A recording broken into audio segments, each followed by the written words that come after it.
Castañeda. Kasong breach of contract ang inihain ng ABS-CBN Broadcasting Corporation sa Quezon City RTC. Laban sa AGB Nielsen Media Research, ang kumpanyang gumagawa ng survey para sa ratings ng mga programa sa telebisyon. Ayon sa ABS-CBN, nilabag ng AGB ang kontrata nito na dapat ay accurate o wasto ang resulta ng TV ratings. Hindi rin daw pinanatiling confidential ng AGB ang mga kabahayan o households na nilagyan ng metering panel na siyang pinagbabasehan ng ratings. Kaya maaari umanong na-impluwensyahan na ang mga sinusurvey. The identity of metered homes who belong to the panel are kept secure so that no outside entity can influence their behavior because they have to reflect the normal behavior of the general viewing public. Isang testigo mula sa Bacolod ang kusang loob na naglahad sa ABS-CBN na kinuha sila ng isang TV network para alamin kung sino-sino ang mga sinusurvey ng AGB. Matapos daw nilang makalap ang impormasyon, inutusan daw sila ng nasabing network na bayaran ang mga sinusurvey upang panoorin lamang ang mga programang ine-ere ng istasyon. Mag-iisang taon na raw nila itong ginagawa. Katuna muna opera namon sang 500 a month nga cash or groceries. Tapos di makagat man ang tao, ang tagbalay makagat man eh.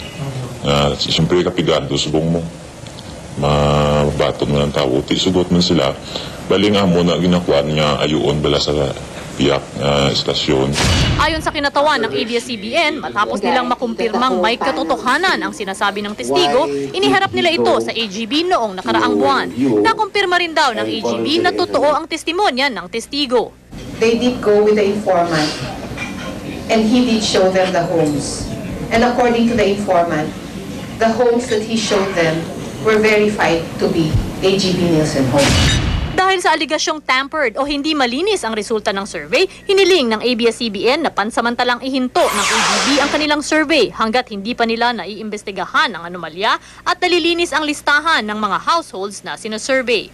Posible raw kasi na hindi lamang sa Bacolod nangyayari ang anomalya.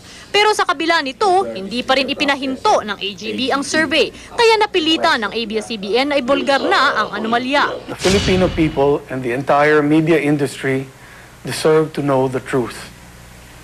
We in ABS-CBN have discovered what can only be described as a systematic, well-organized, and well-funded attempt to cheat in the ratings.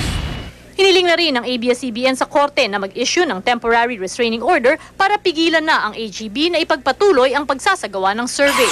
Sa pamamagitan ng text message, sinabi ng General Manager ng AGB na si Maya Reforma na magbibigay lamang sila ng pahayag ukol sa issue pag natanggap na nila ang kopya ng reklamo. Naniniwala naman ng ABS-CBN na kritikal na matugunan ang isyong ito dahil nakasalalay dito ang kredibilidad ng industriya ng telebisyon.